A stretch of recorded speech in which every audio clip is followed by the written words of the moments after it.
Well, President Joe Biden flew down to Florida yesterday and met with Republican Florida Governor Ron DeSantis, and they did a sort of assess the damage and comfort people type event after Hurricane Ian devastated Florida. And I don't even want to deal in this segment with Ron DeSantis's hypocrisy, wherein he's previously in Congress voted against funding for disasters like for Superstorm Sandy in New York and New Jersey, and then is begging for the money in Florida. We've already talked about that. That's not new ground.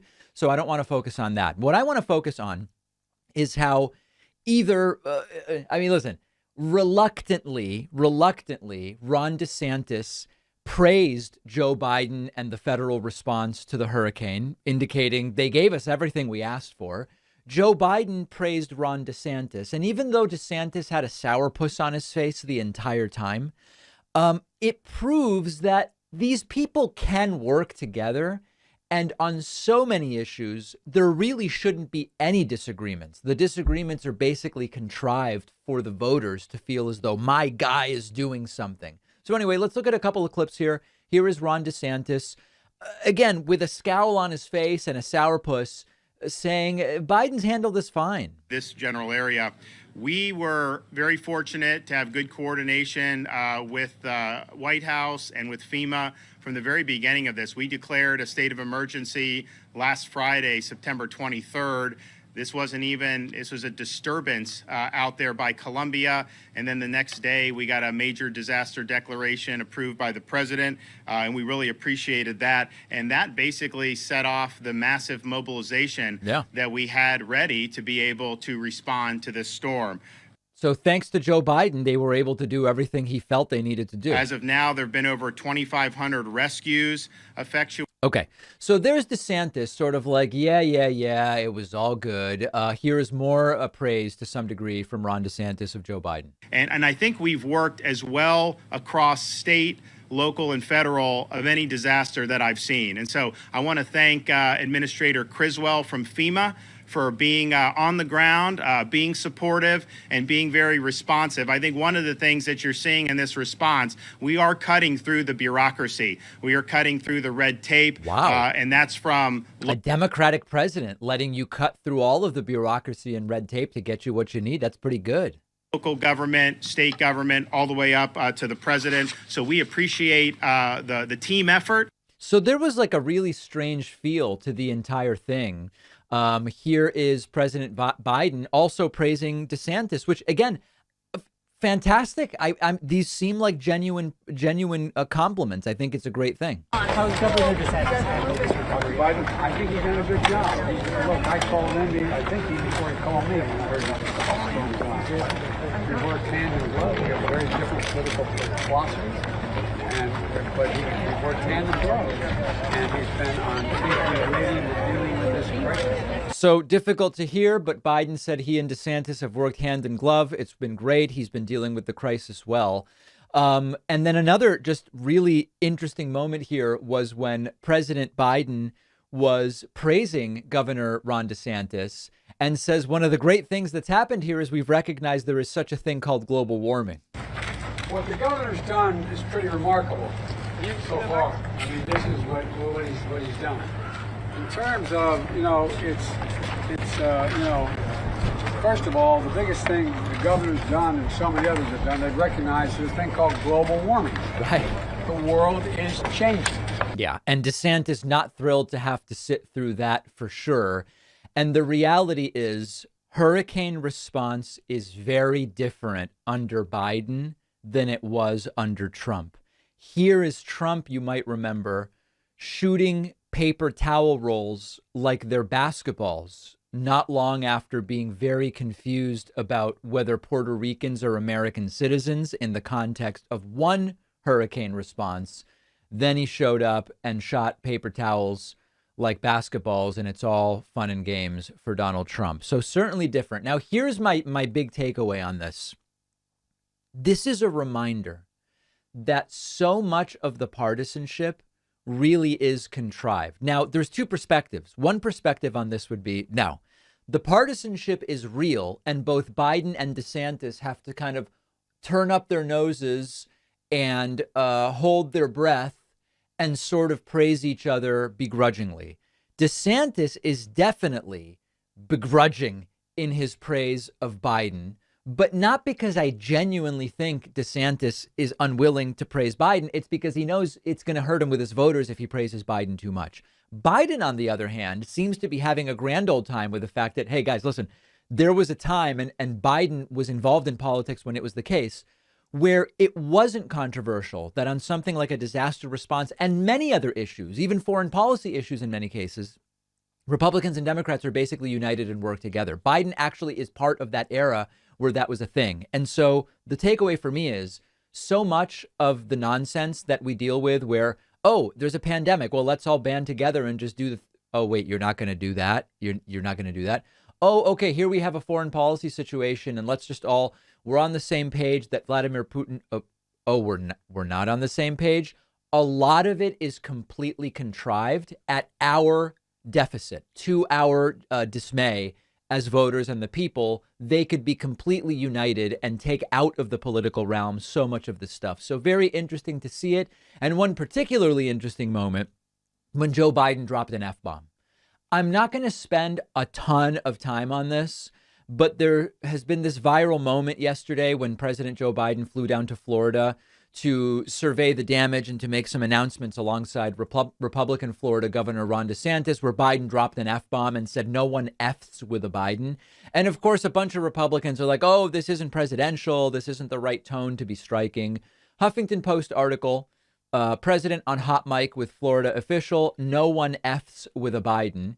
He made the comment during what looked like a laid back exchange with Fort Myers Beach's mayor while touring the area damaged by Hurricane Ian. Biden was recorded.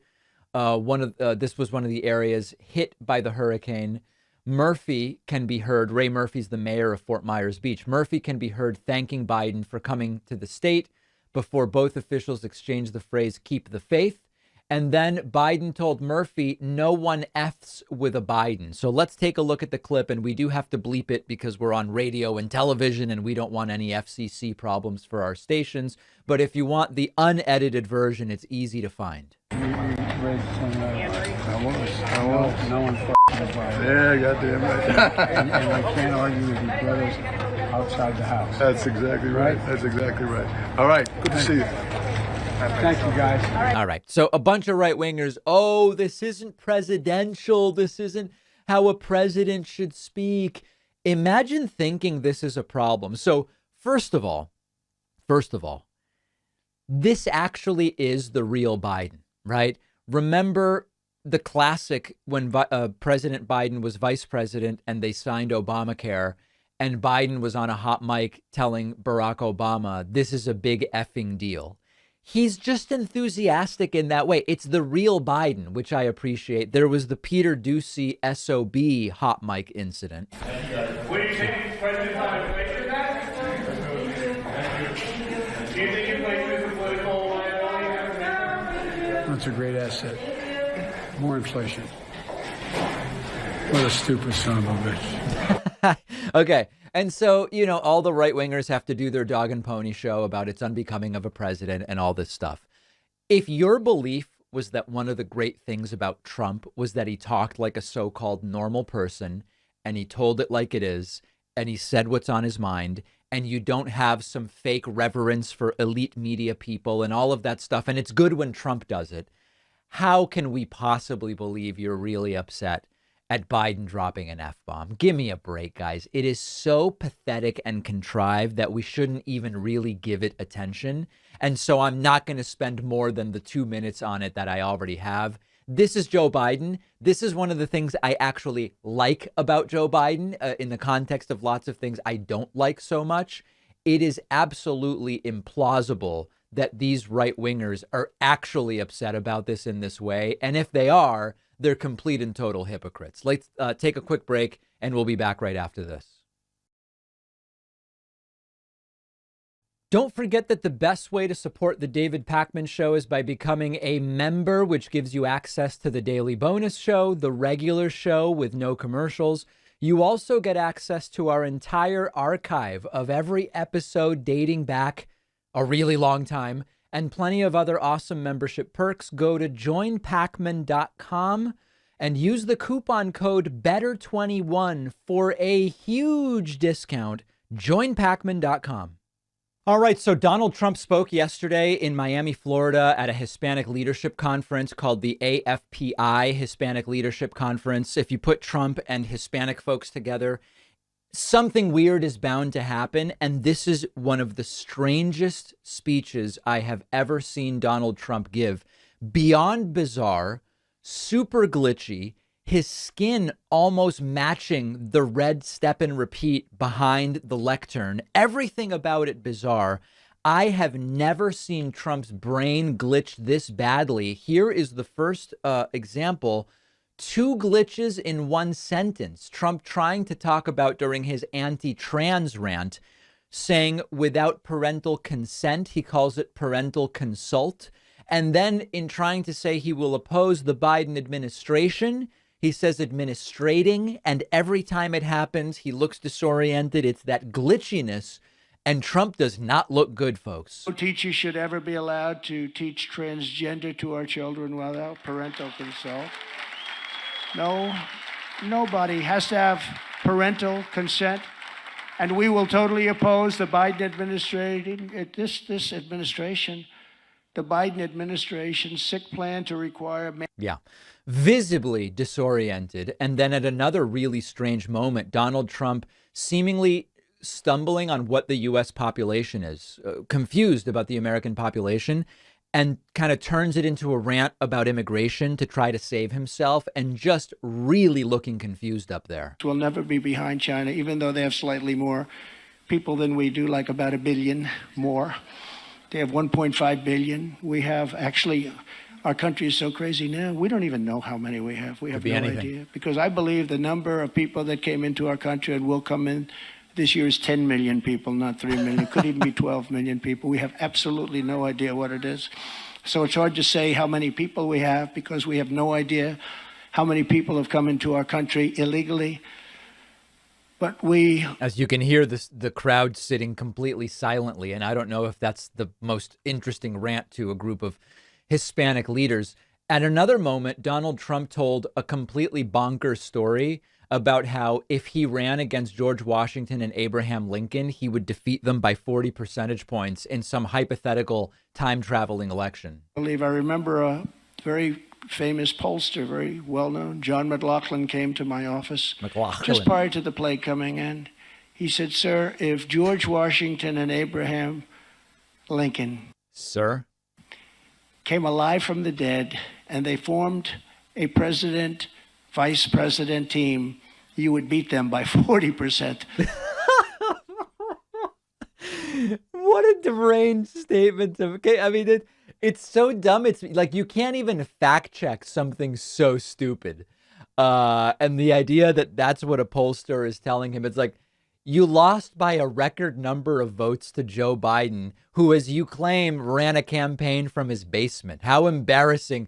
You're not defeating George Washington and Lincoln when you can't even beat Biden campaigning from his basement. Give me a break, dude. It doesn't make any sense.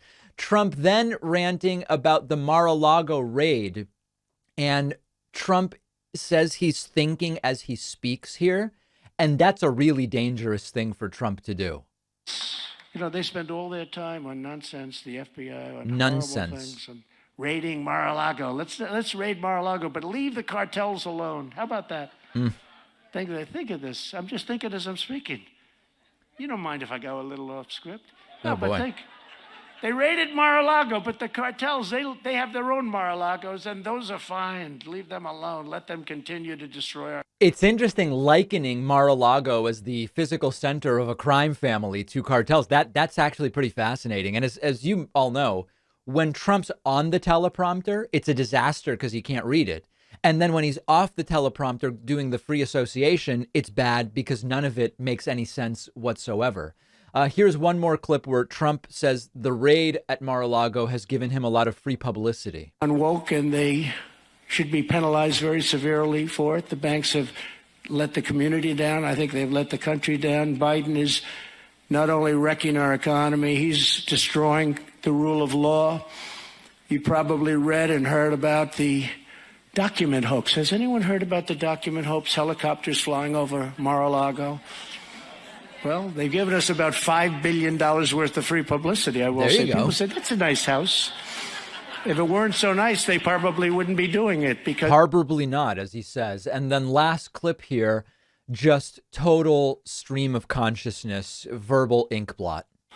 Horrible. Of course, we'll make it prosperous again because we don't take our oil that's under our feet, Pamela, right? We don't take what's under our feet. I call it liquid gold. We go to them to get far inferior product that we refine in the United States. You know, we have the only refiners because what they have is tar. Right. It's very rough. It's not light and it's not sweet. It's rough stuff. And they talk about the environment. So they go into Venezuela to get stuff that's really bad. It's refined in the United States. So if there is anything goes in the air, it goes in the air in the United States. Right. But even if it went to another country, it blows over. The whole thing is so crazy. Yeah, we don't even know what you're talking about. It's so crazy. What they're doing is so crazy.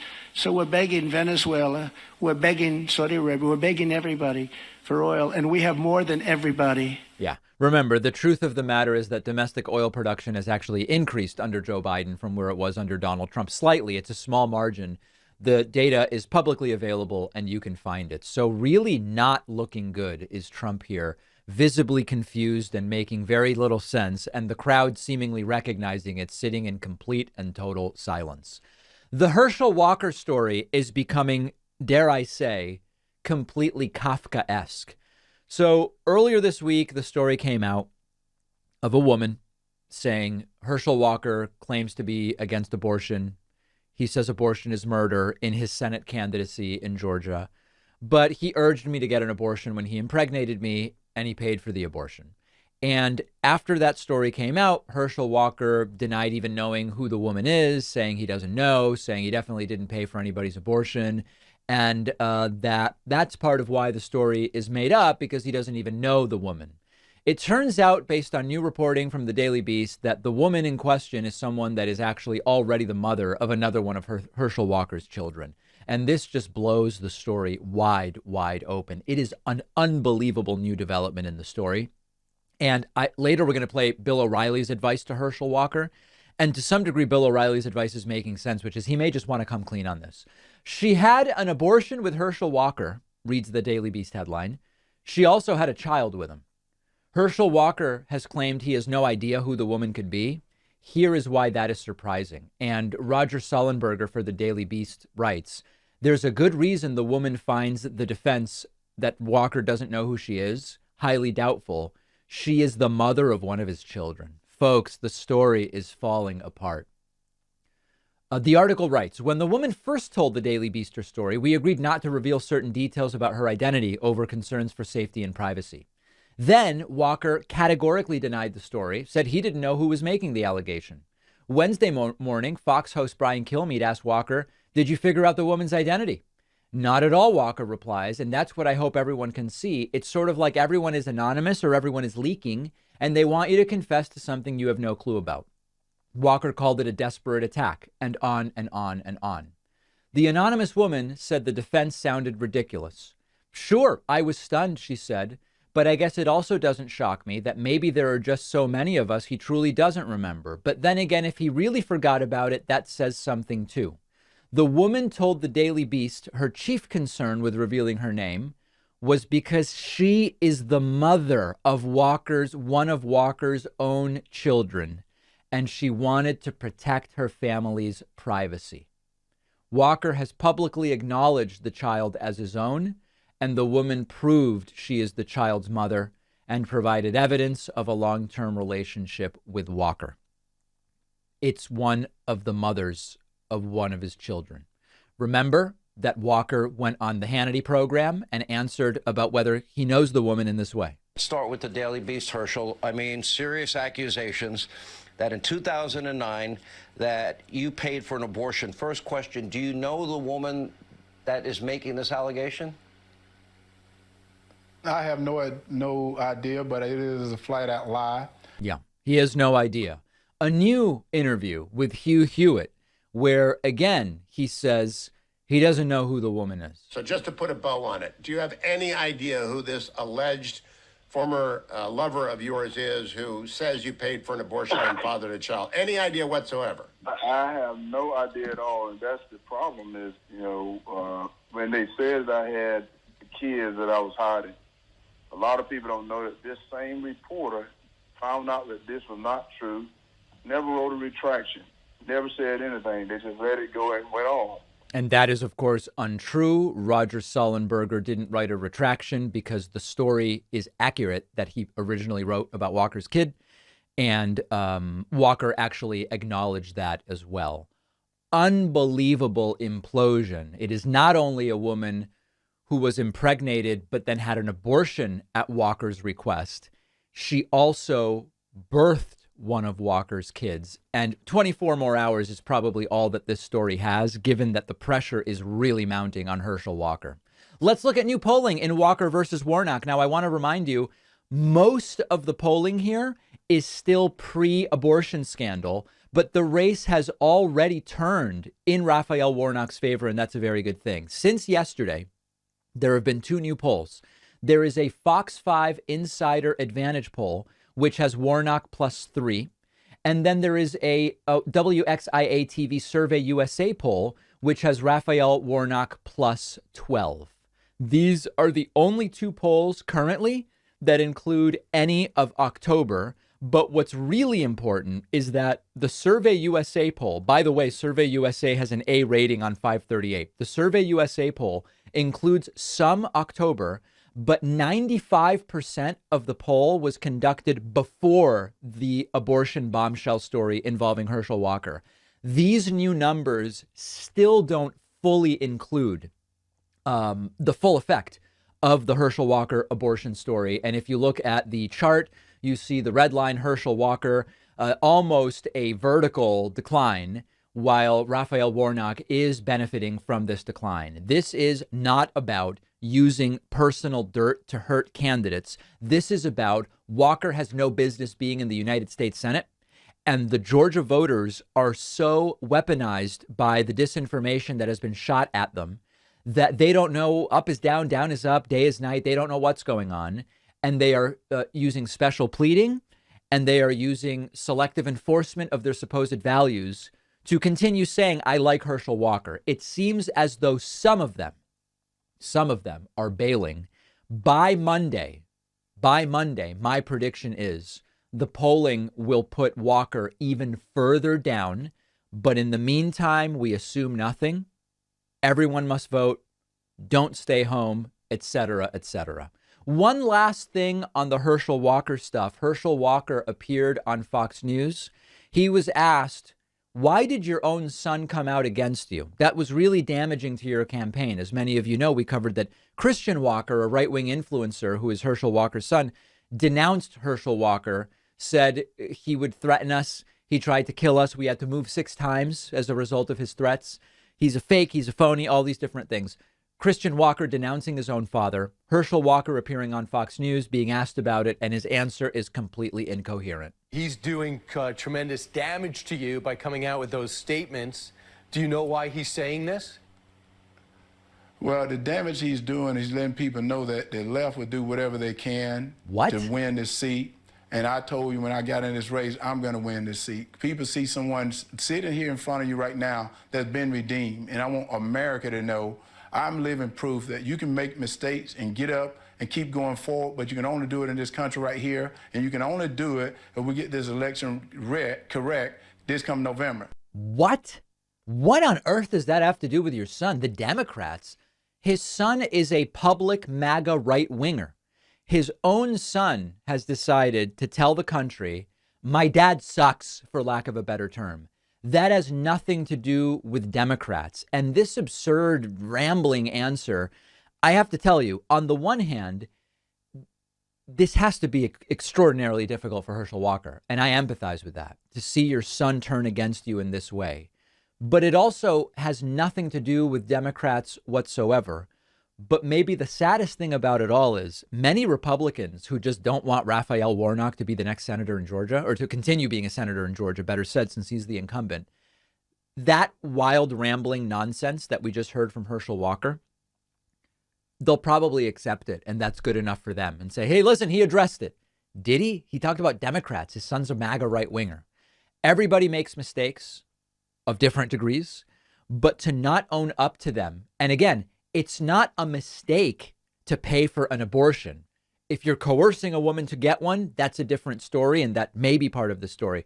But the mistake of staking out a completely dishonest public position that goes against everything that you have going in your life privately and then lying about it and then not admitting that that's what happened. It does show a lack of character and a lack of conscience. And to blame it all on Democrats who have nothing to do with your own son turning against you is really pathetic.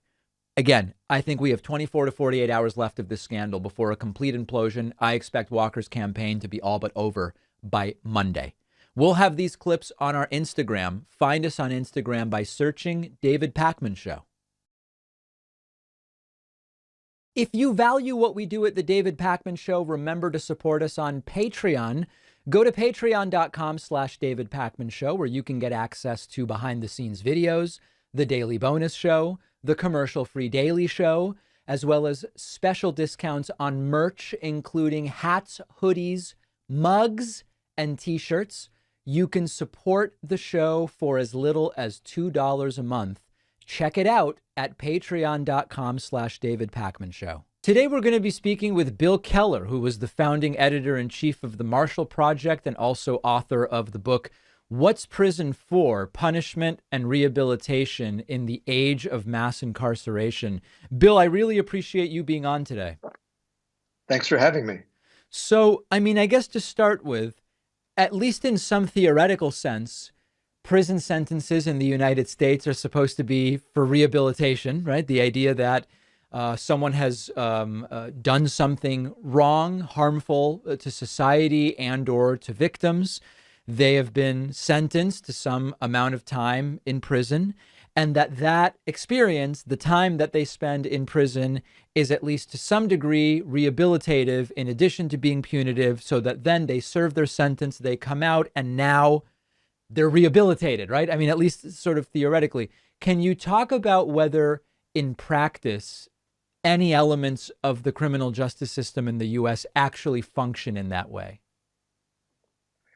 Not really. I mean, you can find individual programs that function that way, some of them experimental, some of them more broadly based, like college education programs that actually do rehabilitate. But there are a number of obstacles. One of them is cost. It's expensive to do rehabilitation programs. You know, you need trained personnel and so on. One of them is a puritanical streak, I think, in American culture. The punishment is the main objective from that point of view, and rehabilitation is just pampering.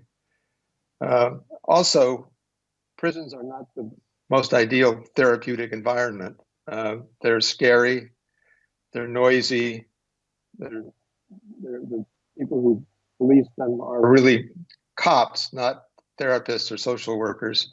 They don't have the training to administer those sorts of programs. So there are a lot of obstacles. The heroes of my book, if I can call them that, are the corrections officials who are trying to improve rehabilitation in spite of the obstacles, and the teachers, the volunteers, prisons are kind of a mystery. It's why I chose to write about prisons rather than courts or cops, because there's been a lot of attention deservedly paid to policing. Judges and prosecutors, for the most part, run for public office and do a lot of their business in public. Prisons are kind of a mystery. So that's why I wanted to focus on them. If we put aside for a second when there are actual rehabilitation programs, the sort of status quo day to day of being in your standard prison, at this point, we know beyond any doubt that's not a rehabilitative experience in any way, is it? And in fact, it could sort of be the opposite.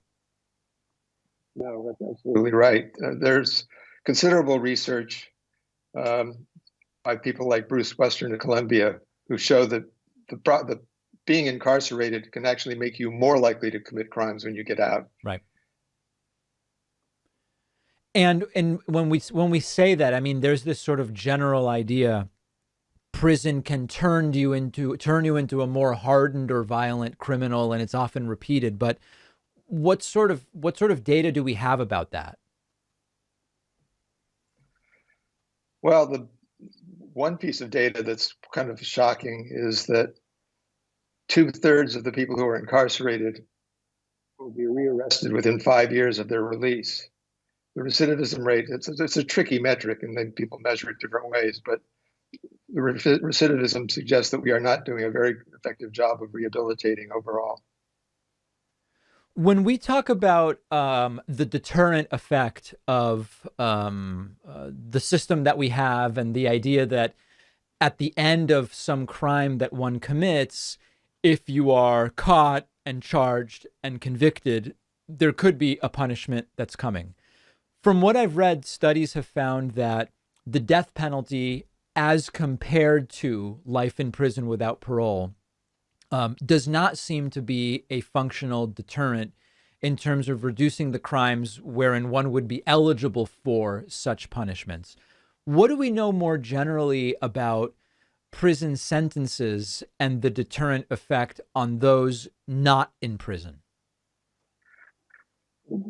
There's a sociologist named Francis Cullen at University of Cincinnati who's done a lot of work on this subject, and he makes this logical argument that the deterrent effect assumes that before you commit a crime, you stop and consider the risks in a sort of logical way, whereas a great majority of crimes are either opportunistic, they're done in concert with, going along with a gang, they're spontaneous.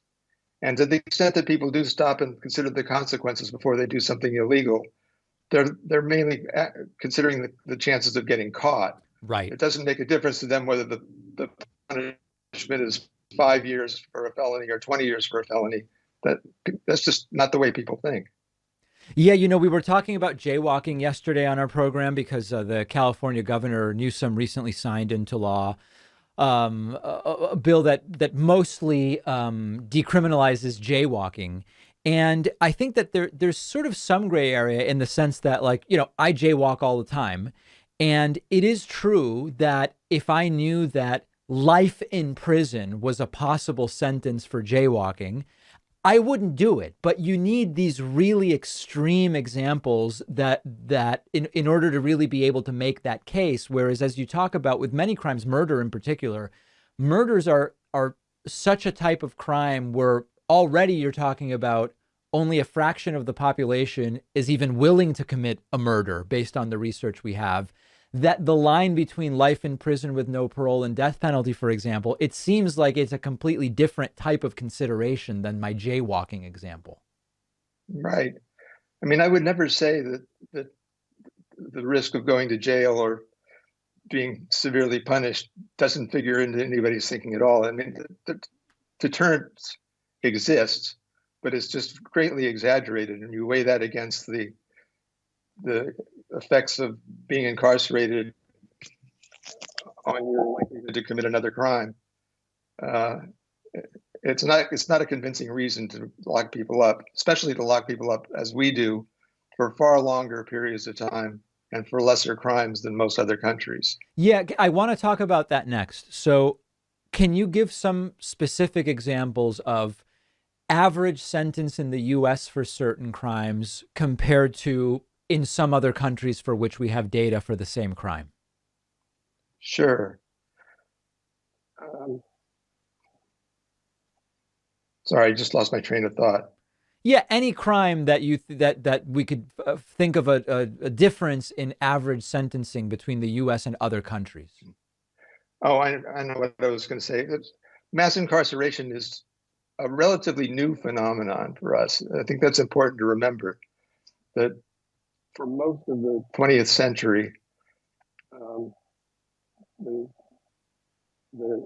incarceration rate in the United States was something like 100 people incarcerated for every 100,000 population, which was a little higher than the rest of the world, but not off the tracks. And then beginning in the 70s, we took a sharp right turn, and it became more like 500 people in jail for every 100,000 in the population. I mean, that's an incredible phenomenon. And part of that is that we incarcerate people for much longer periods of time. I'm talking here about developed countries, mostly the European countries, the ones that I've taken a look at. Most countries don't have a death penalty. They don't have life without parole. In the book, I talk about the case of Anders Breivik, who's a Norwegian mass murderer who slaughtered 70-some kids at a party, political party picnic. And his sentence is 21 years. Now, if he's deemed to be a danger to society, a judge can extend that.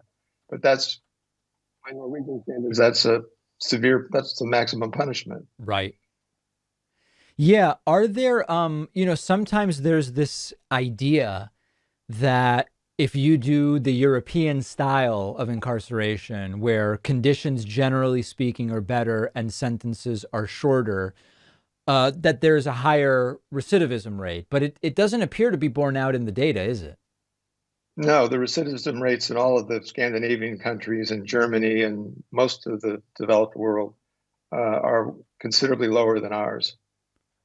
So to me, what that says is that for some of the folks in the United States who are demanding the stricter prison sentences, I don't really think they care, Bill, about the rehabilitative effect or the odds of recidivism.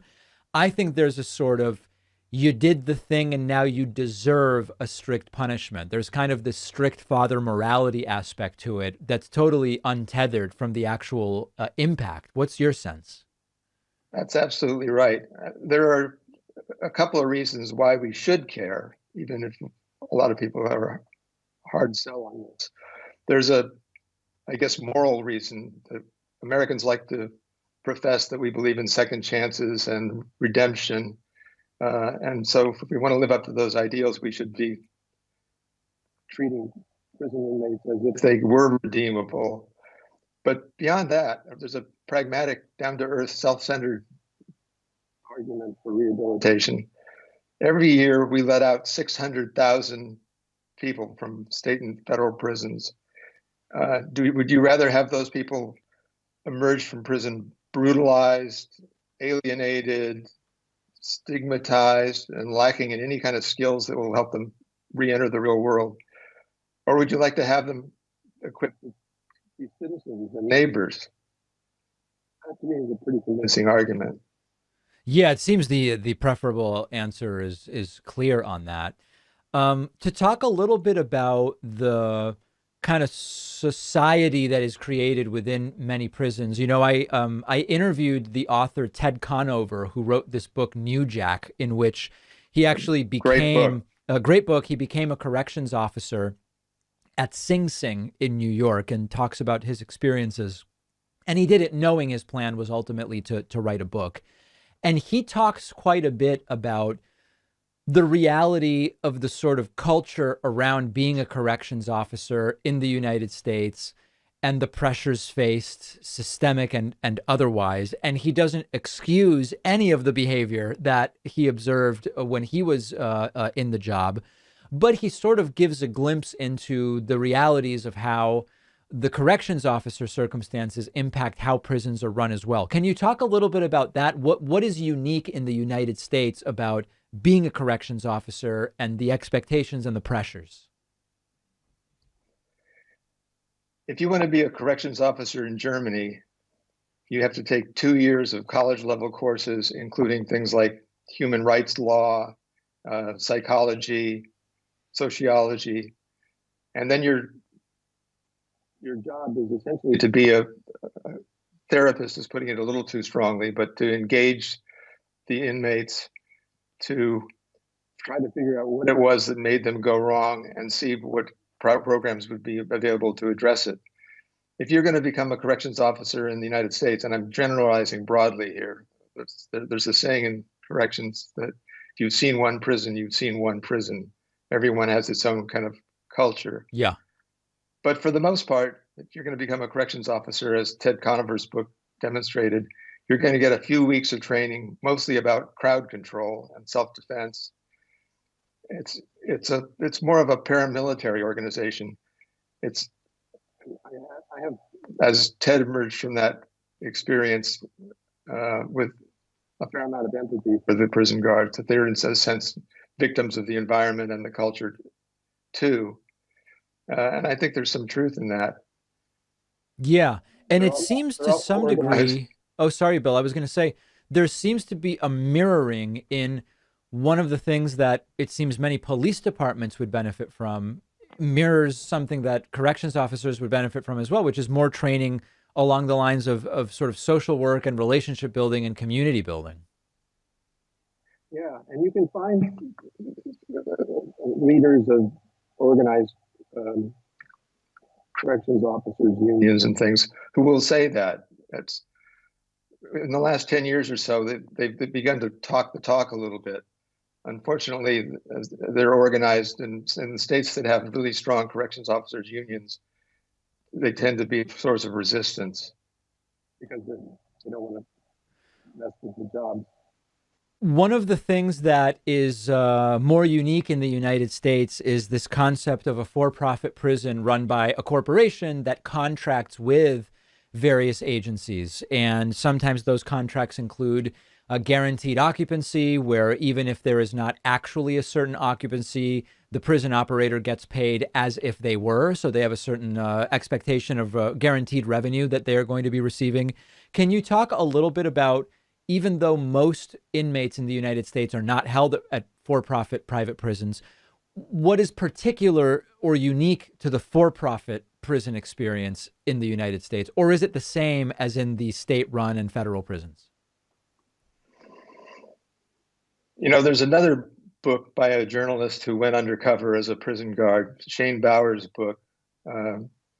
He went underground in a Louisiana prison that was a private, owned by Corrections Corporation of America. And he does a nice job, first of all, of demonstrating that the bottom line becomes a big factor in the thinking of those prisons, but also that the whole history of incarceration in America, it has various profit motives associated with them, starting most egregiously with the South, where prison labor became a substitute for slave labor without much improvement in the conditions and certainly without any pay.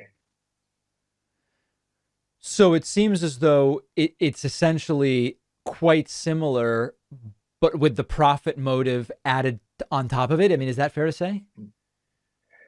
Yeah, that's I think that's fair to say. It's actually, you're right in saying that it's a small percentage of the incarcerated population who are in privately run prisons, but that misses the auxiliary services that even the state-run prisons contract for, people to make phone services available, to do medical care, to do transport, to run the cafeterias. Often those are contracted out to private companies that don't have any incentive to do more than they have to. So there's elements of privatization even within state and federally run prisons as well. I did not know that. Correct. One example that's been a big issue lately in a lot of prisons is there's a company that makes available tablets so that you can download books for your class and communicate with. As a general rule, prisoners don't have access to the internet, but they can get limited services on a tablet. But the company charges exorbitant rates for the use of them, and prison inmates barely have any opportunity to earn the money to pay for them. Yep, and we've seen that also with exorbitant phone rates in prisons as well. Bill, we've been speaking with Bill Keller, who is the author of What's Prison For? Punishment and Rehabilitation in the Age of Mass Incarceration. Bill, very interesting, and I really appreciate your time today. Well, thanks for having me on. I'm glad to spread the message. Follow us on social media, interact with the David Pakman Show community, see exclusive content, see when we're taking calls live, and stay up to date on other big show announcements. We post daily. Find us on Reddit, Twitter, Instagram, Facebook, Discord, and TikTok.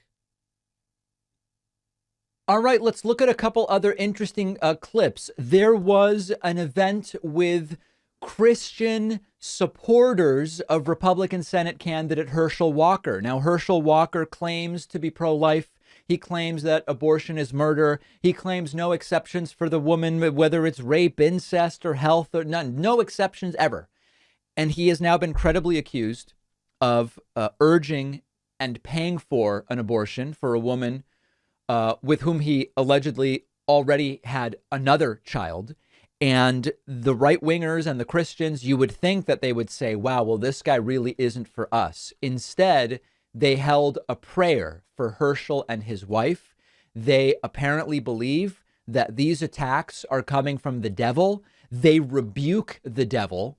This is utter insanity. Take a look at this. Amen. This is the fight of his life, holy God. Amen. And we call forth your ministering angels to be his defenders. And we ask you to rebuke the devil. It's the devil's fault, not Herschel Walker's. Satan will not get the victory. And we know, whatever the results of this election, Herschel wins. Right. He's a winner. Because we are more than conquerors through him who loved us. Hey, you know, maybe if these values are so important to you, Christian supporters of Herschel Walker, maybe focus on the fact that he lied to you about his view on abortion rather than blaming the devil. And so we thank you that we can support our fellow conqueror, our brother, our friend, the one that we are praying for today. We lift up his wife, Julie. We pray for your protective hedge around her. We know that her heart is sensitive to all of these attacks and all of the things the enemy will dredge up and throw against them. God, make her strong. This is not a satire. This is real. I hope people understand. Fortify her with spiritual resolve, a backbone of Holy Ghost steel. Lord, that her faith will be stronger than it's ever been before. Wow. So they have renewed faith in Herschel Walker. These are hypocristians, hypocritical Christians. This wasn't the work of the devil. This was Herschel Walker's own doing, and Herschel Walker's own lying and dishonesty. And by the way, praying for the guy after we learned not only about this entire abortion fiasco, but his ex-wife and son had to move 6 times in 6 years due to the alleged acts of domestic violence from Herschel Walker against his family. And they're praying for Herschel. What's Christian about that? And again, only if you're so deluded, and also, by the way, willing to suspend disbelief in a way where you say, none of this stuff is true. What's true is that the devil, Satan, apparently sent by Democrats. Democrats have Satan on a hotline, apparently. Send him in anytime. That's who's to blame here. This really is sort of like the cherry on top, where there is no reasoning with these people. Now, why do I think the polling continues to shift away from Walker if his supporters are like this? They're not all like this. There are more casual Republicans in Georgia who they don't like Warnock, but after this, they're not going to vote for Walker, independents as well. And that's why I believe that the next round of polling that we get, we'll probably know it by Monday, Tuesday after the Monday holiday. I believe that Walker will be even more underwater than he already is. Bill O'Reilly, failed Fox News host Bill O'Reilly, has come out of the woodwork with advice for Herschel Walker. And I promise this is it for Herschel Walker stuff for the week, unless something insane happens. This is really it for Herschel Walker stuff. This is more about Bill O'Reilly. Bill O'Reilly put together some advice for Herschel Walker that I have to tell you in some way makes sense, which is a weird thing to say about anything Bill O'Reilly had to say. Take a look. All right, he's been on this program. I know him a little bit. But every 2 weeks, there's another scandal about Herschel Walker. And the latest one is that he had a girlfriend and he paid for an abortion for the girlfriend. Now, the news agency to put that out is a far left, revolting news agency, Daily Beast. The Daily Beast actually does some pretty good reporting, but okay. You know, it's like, okay. And Walker went on Hannity last night and said this, go. I never asked anyone to get an abortion. I never paid for an abortion, and it's a lie. And I'm going to continue to fight. You know, I tell you, that's what they want. They want this seat. Okay, Here's what you got to do, Herschel, and I'm just talking to you like a human being here. Please. This is a serious accusation. If you did it, you got to say you did it. I don't know how you do that, but you can't lie about it. Especially at this point, how do you do it? If you did not do it, then you got to go after the Daily Beast. You got to have your attorneys sue them. And if there is a person alleging that she had an abortion, you got to sue that person. Yeah. Now, remember that Herschel Walker 3 days ago said, tomorrow morning we're filing a defamation suit. As of this moment, no such suit has been filed. And that's a really common thing that happens in the sort of celebrity and politics space, which is you say you're going to file a defamation suit. But of course, if it's true, it's not defamation. And as Michael Cohen mentioned when I appeared on his program, we recorded an episode, if filing that lawsuit opens up discovery and you might end up getting deposed. And so you really don't do it unless it's actually defamation. If you did not do it. And you have to do that now. So that the people in Georgia who are going, what the deuce is this? Right. Every 2 weeks we got another child fathered by Mr. Walker or this or whatever. But if this is not true, then your lawyers have to mobilize now. Yeah. And why aren't they? And you have to hold a press conference with your lawyers and you have to say, this is false. Imagine Herschel Walker trying to read a statement at a press conference and going completely off the rails. Never happened, and we're going to file this against the Daily Beast. Now, if you do that, and indeed if you did not pay for an abortion, then that will turn that race around. You'll win your seat. Maybe. Because Georgians will see you, rightly, as a victim of this smear. But if you did it, you're going to lose. Right. Even if you admit you did. Yeah. So, I mean, Bill O'Reilly's kind of right here, only insofar as Walker doesn't actually have to admit that it's true. But if he doesn't, and he keeps denying it in increasingly less credible ways, and we learn more and more about the alleged truth, and that includes that not only is this woman someone who had an abortion after being impregnated by Walker, but is also the mother of one of his kids, it's going to become a very difficult story to credibly deny. So I have to say, to some degree, Bill O'Reilly giving some sensible advice. We have a voicemail number. That number is 2192-DAVID-P. Unfortunately, there are people. We launched the David Pakman Show Finance channel. We're right at the cusp of 10,000 subscribers on it already. YouTube.com/Pakman Finance. It's a beautiful channel. It's financial education, but someone seems confused about what the channel actually is. Yeah, David, regarding your financial advising YouTube channel, I distinctly recall you saying, sir, that people should tune in and you will tell them exactly how to invest every dollar that they have. And you are a financial genius and you have made great money on doing this. I remember you saying that. And by the way, I'm just kidding. I'm so sick of your reading comprehension challenged conservative listeners who call in and think they got you because they made up something in their head. It's like driving me nuts. It's like, come on, people. Good God. I mean, this isn't even actually reading comprehension. This is listening comprehension. Yeah. But now we can see why they're so easily exploited. Bah!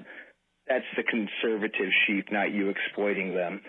Thanks for all the fun stuff. Have a good weekend. I'm just calling this because I'm too lazy to write. All right. Very good. And again, I am not giving anyone specific financial advice on the Pakman Finance YouTube channel, but we do have a ton of education topics. You can find the channel at youtube.com/Pakman Finance. We are like within 20 subscribers of 10,000. So if you want to be one of the first 10,000, check it out. Recent clips include, what is your net worth? How do you simply create a basic personal balance sheet to figure out what is your net worth? Why is it that we have seen a declining stock market over the last several months? What factors influence that? How do you improve your credit score? Why you should not try to time the market. That's one of the most popular clips and most controversial. I don't think you should try to time the market. I don't think it's really doable for the average person. And quite frankly, even most money managers fail to correctly time the market. A lot of really good stuff. No politics on the channel. Okay, that's youtube.com/Pakman Finance. I hope that you will all join me on today's bonus show. Oh, the bonus show where you want to make money, but everybody else that makes money to fund themselves is bad. Well, yeah, I mean, we're funded by the audience, so in a sense, it's true that the bonus show makes money. Okay, Alex. You can sign up at joinpacman.com. We will talk about job openings plunging in August.